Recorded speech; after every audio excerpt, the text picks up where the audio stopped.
Hello friends, today let us discuss about sampling and its techniques. Myself Kiran Mengani, research counselor.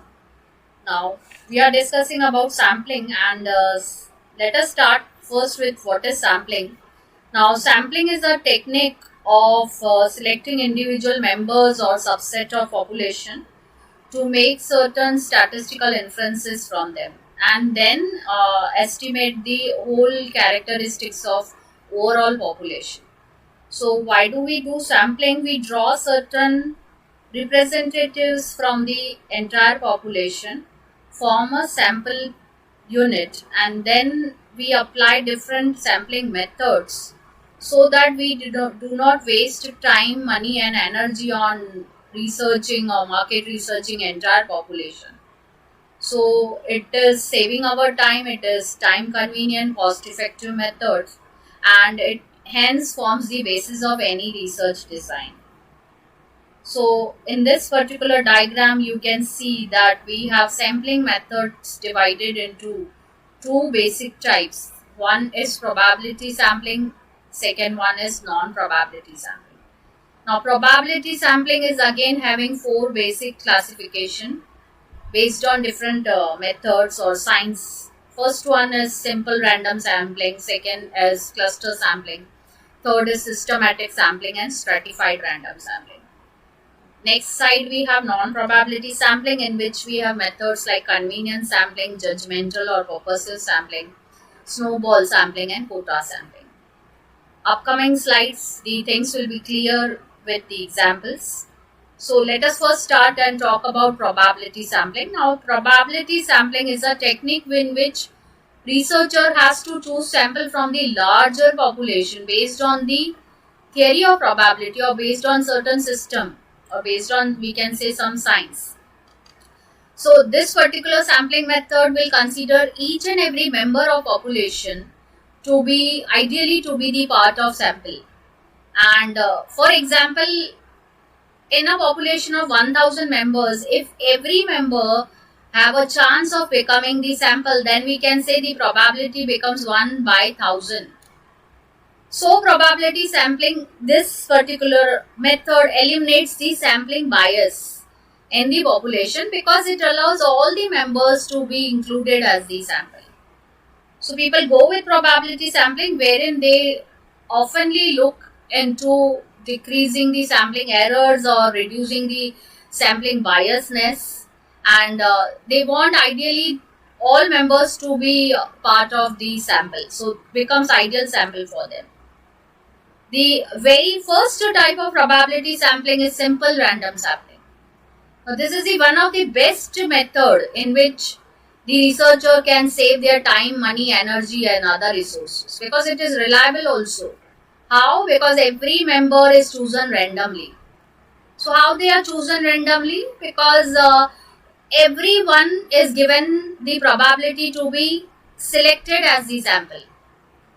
Say for example, if you have lottery method, you have chit picking method, if you have computer loop method.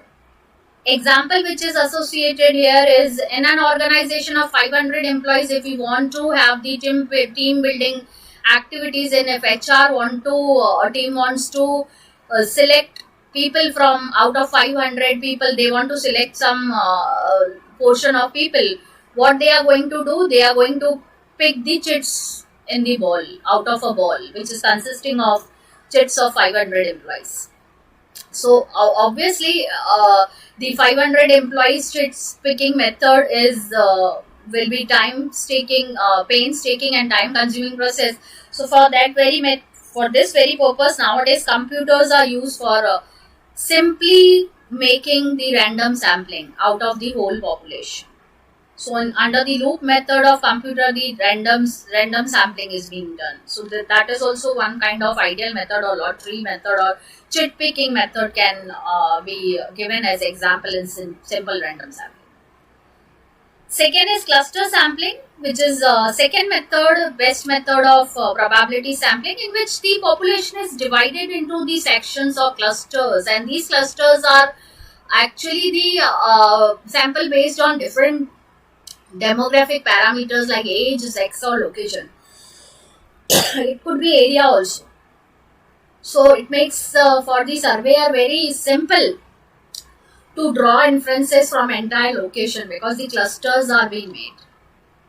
So example which is given here, if government wish to evaluate the conditions of farmers living in the Maharashtra, they can have the clusters in the state divided on the basis of regions or districts like Raigad, Ratnagiri, Thane, etc. That this is clustering. Next method is systematic sampling. Now systematic sampling in which we choose the sample based on certain regular intervals or system. So this is for sample size determination actually. How? Because the researcher has predefined or determined ranges in which from the ranges itself the sample can be drawn. So example which is given here, that if researcher intend to collect the systematic sample of 500 people from the overall population of 5,000, so what will happen that every 10th individual will be the part of sample. So this can be also related to one example in which the classroom comprising of pupil of 100 people. We want 10 particular people to be part of sample.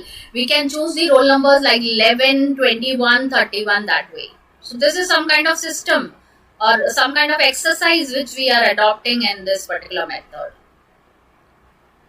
Last one is stratified random sampling. Now stratified random sampling, the researcher divides the population into small groups. And these small groups are actually based on the strata itself. Now what is the strata?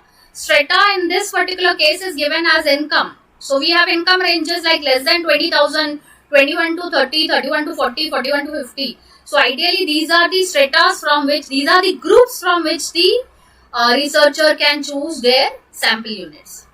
So every group is having the characteristics of the population, but they are belonging to different income ranges.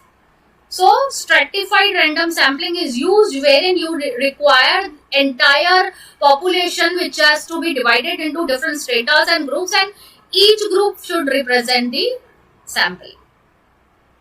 So this is the example which the diagram which shows the relevance of all probability sampling. Simple random sampling, just you pick up through your choice or randomly. Cluster in this particular diagram, there is an area which is given geographically, you can choose. Systematic, there is certain system which is involved, like you have 10th number, 20th number. Stratified random sampling, you have different ranges. Next method is non-probability sampling. Now non-probability sampling, as very word indicates, probability or science is not involved. It is entirely on the discretion, on the easiness, on the judgment, on the discretion of researcher. So mostly what happens, if researcher from his or her own discretion or judgment or convenience or easiness, they derive the sample out of whole population, the results can be skewed. One-sided. Skewed means one-sided. So maybe ideally they cannot, that particular sample cannot be considered as representing the desired target population characteristics also. So we have very first part in this, very first type in this, that is convenience sampling. As the very word indicates, convenience, the things which gives you convenience, the easiness of researcher. Because researcher has, wheresoever researcher has proximity or the connection with the respondents, there depending upon their easiness and convenience, the researcher is going to collect the data.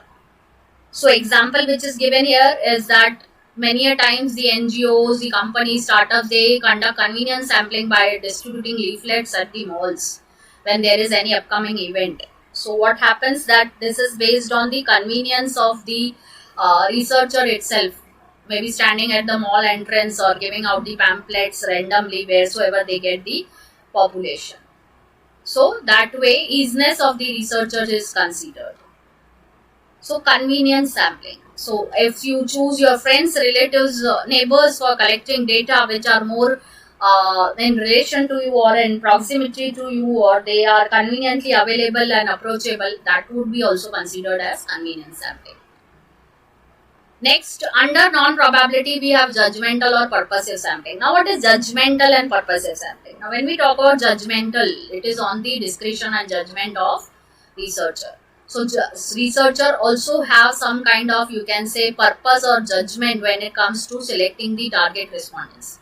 So example which is associated here, that if you want to examine that motorcycle models which people are purchasing at regular intervals, the researcher can use judgmental sampling by selecting sample of certain motorcycle owners who he or she thinks that believes that are most likely to purchase the new model of motorcycle.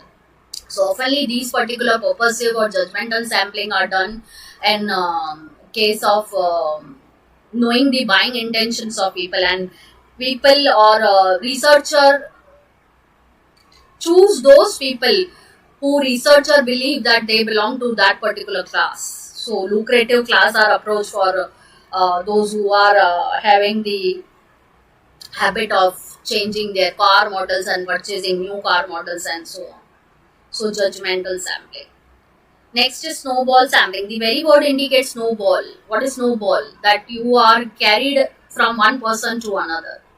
So in that particular time, what will happen? The snowball theory will evolve. Because what will happen? You will go to one respondent. That respondent will give you reference of other respondent. The other respondent may give you reference of third respondent.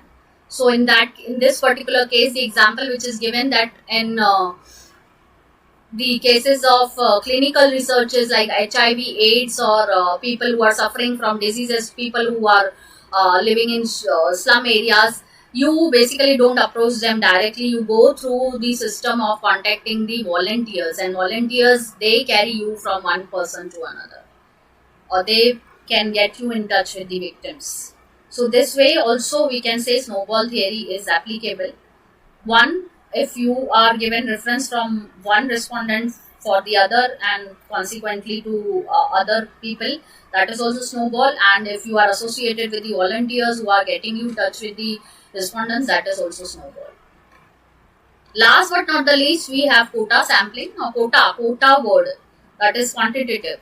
So basically this is the rapid method of collecting sample, because what happens that most populous or populated areas, from those areas you are deriving more sample rather than from the least populous and populated area. So in this case, the example which is given, that if data is to be collected on the effectiveness of HRM policies, and if you have different levels of management like middle level and lower level management, and employees are more in number than in executive level posts, so your quota sampling will say that employees should have more should be more target respondents for framing or comprising the ideal sampling. So you'll have more number of employees rather than more number of executive level post employees. So this way we talk about the quota sampling. So if you have in a college, if you have arts, commerce and science, and if you know that arts strength of students is less than commerce, so you can have, ideally if you want to collect data from college students, so you can have more number of people coming from the commerce stream.